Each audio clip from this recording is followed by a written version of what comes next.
Halo bosku, assalamualaikum warahmatullahi wabarakatuh. Balik lagi dengan saya Anwar di A4 Otomotif. Nah, ini adalah teaser atau gambar yang dipublikasikan atau diperkenalkan pada saat awal-awal diumumkan akan ada edisi terbaru daripada Toyota Foxy. Kita kenalnya Toyota Foxy karena yang ada di Indonesia adalah Toyota Foxy yang ada di bagian sebelah kanan gambar ini.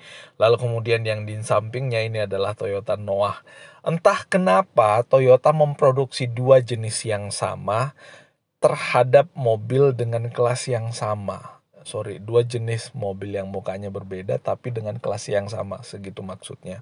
Entah kenapa Toyota memproduksi itu. Apakah karena memang marketnya beda untuk kedua mobil ini atau gimana? Kita nggak tahu. Yang jelasnya yang kita tahu adalah si Toyota Foxy ini, lalu kemudian ada Toyota Noah.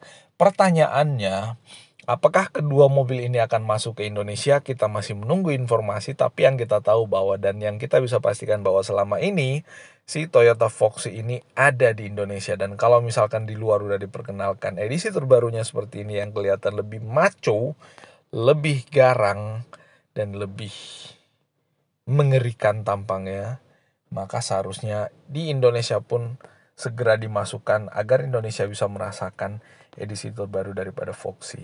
Nah, lalu kemudian di luaran sana atau di Jepang tepatnya, itu sudah banyak sudah banyak spy shot di mana beberapa fotografer atau kreator di luar sana memfoto mobil ini pada saat kondisi diparkir.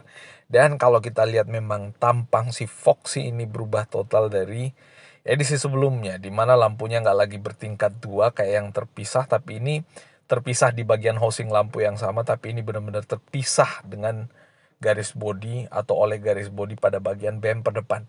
Matanya jadi lebih sipit ya. Entah kenapa kok saya jadi teringat beberapa komentar di video yang pernah kita upload sebelumnya bahwa orang menganggap bahwa mobil-mobil itu adalah mobil yang atau generasi mobil kekinian itu adalah generasi yang mobil yang orang katakan tuh akan expander pada waktunya. Mereka menganggap bahwa mobil-mobil sekarang itu menggunakan desain yang mirip-mirip dengan yang pertama kali dipublikasikan oleh Expander. Nah, termasuk si mata mobil ini. Ini perspektif pribadi untuk bagian atasnya aja. Nah, untuk bagian bawahnya memang berubah total ya, karena ini seperti kayak mulut yang menganga yang di dalamnya tuh ada gigi-giginya gitu kan. Dan kalau kita lihat ini lampu utamanya ada di bawah. Ini harusnya positioning lamp kalau misalkan di Expander atau di DRL. Nah, kayak gitu. Ini kalau kita lihat ya, lampunya ada 3 LED juga, LED projector yang di bagian housingnya diberikan aksen warna chrome yang bling-bling dan mewah itu. Lalu kemudian untuk grill bagian dalamnya dibuat warna hitam glossy. Keren bosku. Nah, secara body sih ukurannya kurang lebih masih sama dengan edisi sebelumnya, cuman di bagian depannya lebih kelihatan racing dan lebih kelihatan maco ketimbang edisi Toyota Foxy sebelumnya yang lebih kelihatan mirip-mirip dengan Toyota Velfire. Gitu bosku. Nah, lalu kemudian di gambar yang lain dimunculkan seperti ini pada saat mobil ini sepertinya masih ada di gudang. Dan ini kalau kita lihat dari sisi samping oke juga velgnya. Lalu kemudian di sini ada kaca lagi terpisah dengan kaca bagian pintu depan. Ini di bagian pilarnya yang membuat visibility pada saat kita di dalam mobil itu nggak sempit. Nah, ini adalah salah satu gambar di mana mobil ini dimasukkan atau dimuat di car carrier, di mana mobil ini akan dipindahkan dari suatu tempat ke tempat yang lain. Dan ini sepertinya kalau kita lihat gambarnya masih di Jepang ya, ini kayak ala-ala tulisan Jepang kayak gitu. Ini akan dipindahkan atau dimuat untuk ke tempat yang lain, di mana di sini juga ada Hiace yang hadapan-hadapan dengan mobil ini ya.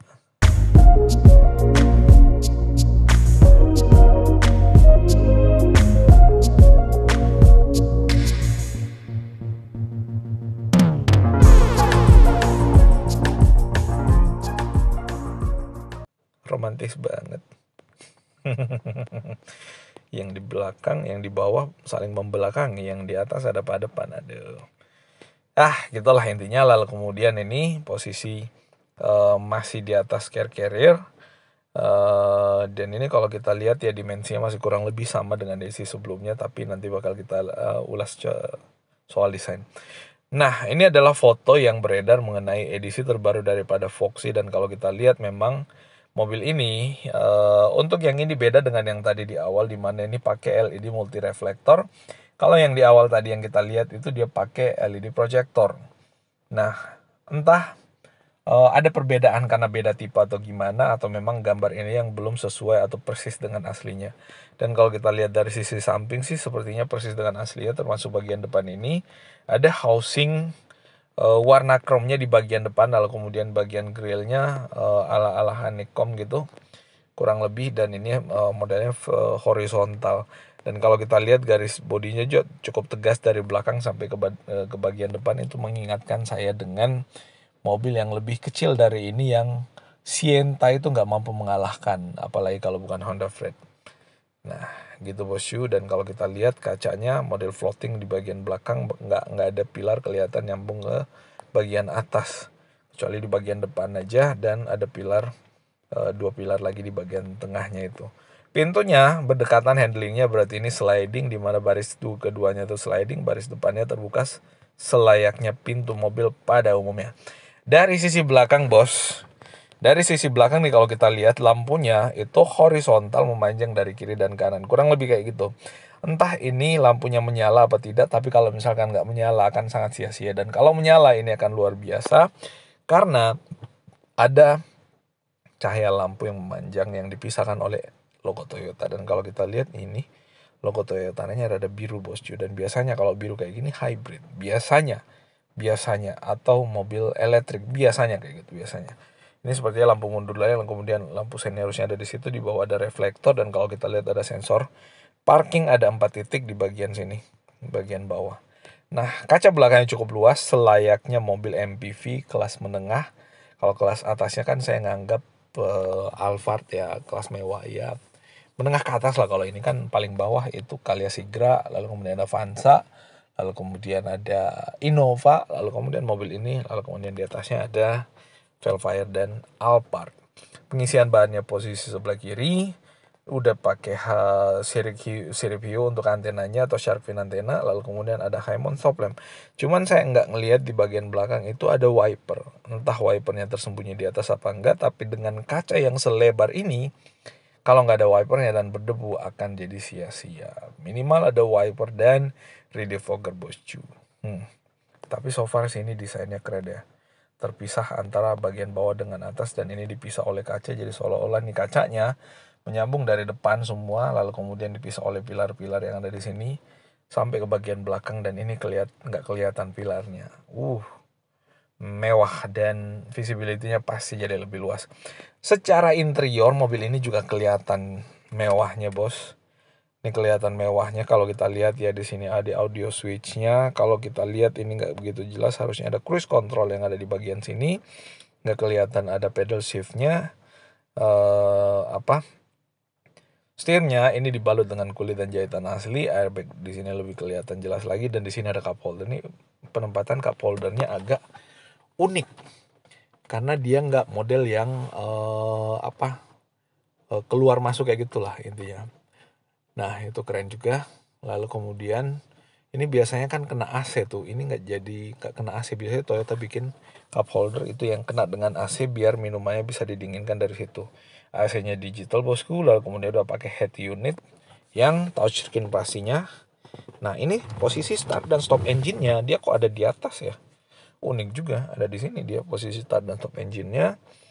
Lampu hazard, blower AC, dan ini kalau kita lihat ya, panel dashboard-nya dia udah pakai panel yang soft touch, jadi mewah pada saat kita berada di dalam. Dan ini kalau kita lihat dari sini ya, visibility jadi lebih luas karena di sini pasangin kaca lagi, pilanya jadi mengecil tapi 2, dan ya harusnya cukup kokoh. Ini juga, lalu kemudian di bagian sini bisa naruh barang. Keren sih desainnya.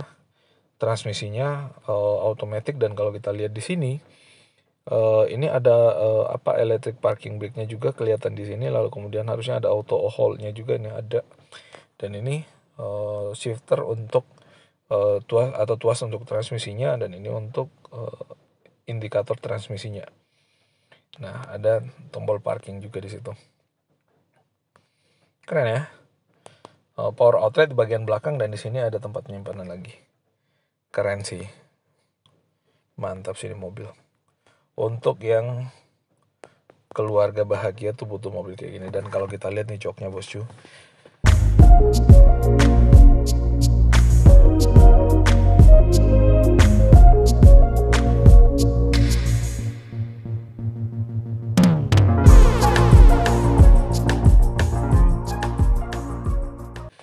dia jadinya 6-seater, bukan 7-seater. Karena di bagian tengahnya ini, bagian tengahnya dia pakai captain seat bos. Bukan yang pilot seat, tapi ya captain seat juga udah sangat cukup. Dan kalau kita lihat di sini ada meja lipat, dan kalau kita lihat di bagian bawah juga ada leg support.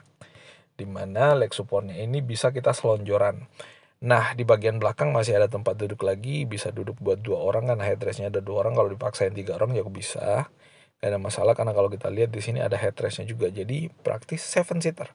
Cuman 7-seaternya yang di tengahnya raja, yang di belakangnya biasa pembantu, yang depannya driver dan pembantu lagi. Atau yang di belakang anak-anak, atau yang depan istri dan anak-anak, atau di sini istri, suami, anak-anak, driver, di belakang pembantu. Biasanya kayak gitu. Cuman satu dilemanya kalau kita beli mobil kayak gini itu adalah akan sangat aneh kalau kita beli mobil kayak gini tapi kita duduknya di sini, bos. Gimana ya? Ini mobil itu biasanya kayak ginian itu diciptakan nyamannya itu posisi tengah. Ada armrestnya kiri dan kanan, ada mejanya. Di depan jadi driver. Aduh, beli mahal-mahal jadi driver.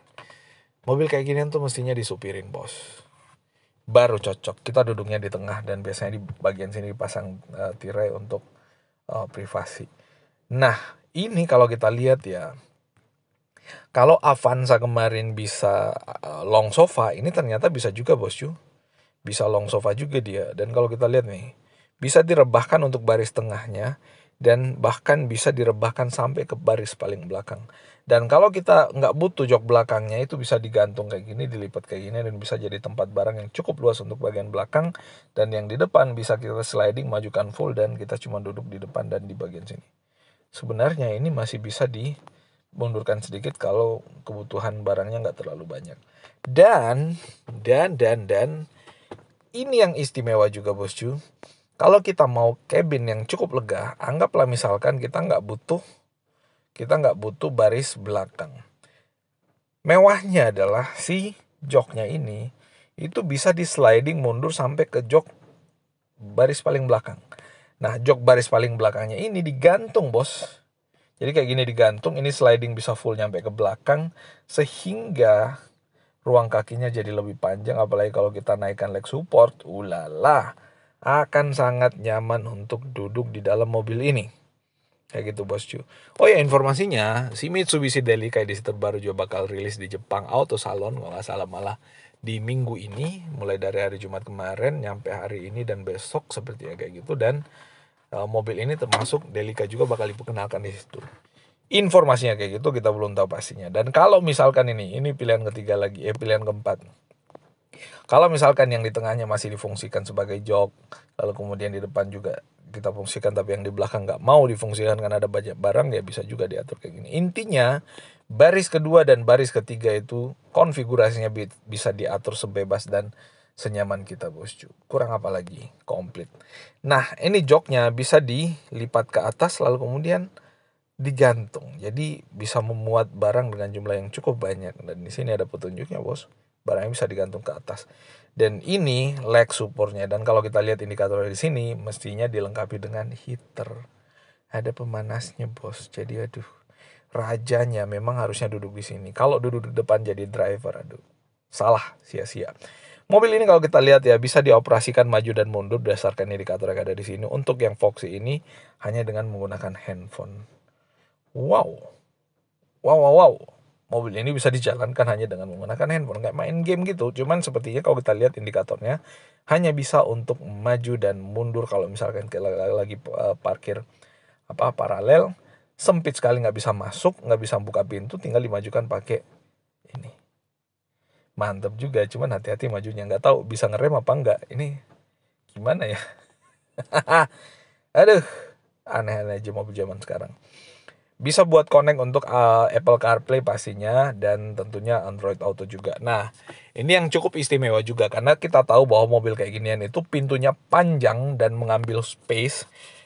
Kalau kita buka pintunya kadang mesti kita mundur lagi atau menghindar biar kita nggak ketendang sama pintunya ini. Nah, ini mewahnya atau istimewanya adalah karena di samping itu ada tombol buat kita pencet dan pintunya kebuka, bos. Jadi kita nggak perlu kemana-mana. Simple tapi sangat worth it. Tapi saya paling suka sih sebenarnya model pintunya kalau nggak salah Nissan Serena. Karena dia dibukanya dua sisi. Di bagian atasnya bisa dibuka kalau misalkan kita di posisi sempit belakang, bagian bawah bisa kebuka semua juga kalau misalkan posisinya lega. Seberapa penting fitur ini? Silahkan tuliskan kolom komentar yang ada di bawah kalau ada yang ingin kalian tanyakan atau tambahkan. Mobil ini penggerak roda depan, dan kalau kita lihat konfigurasi suspensinya semua pakai per keong. Kemudian mesinnya di bagian depan. Distribusi bobot lebih banyak di depan, tapi kalau misalkan dengan barang di belakang juga akan menjadi lebih stabil, bosku. Nah, kayak gitu sih mewahnya mobil ini.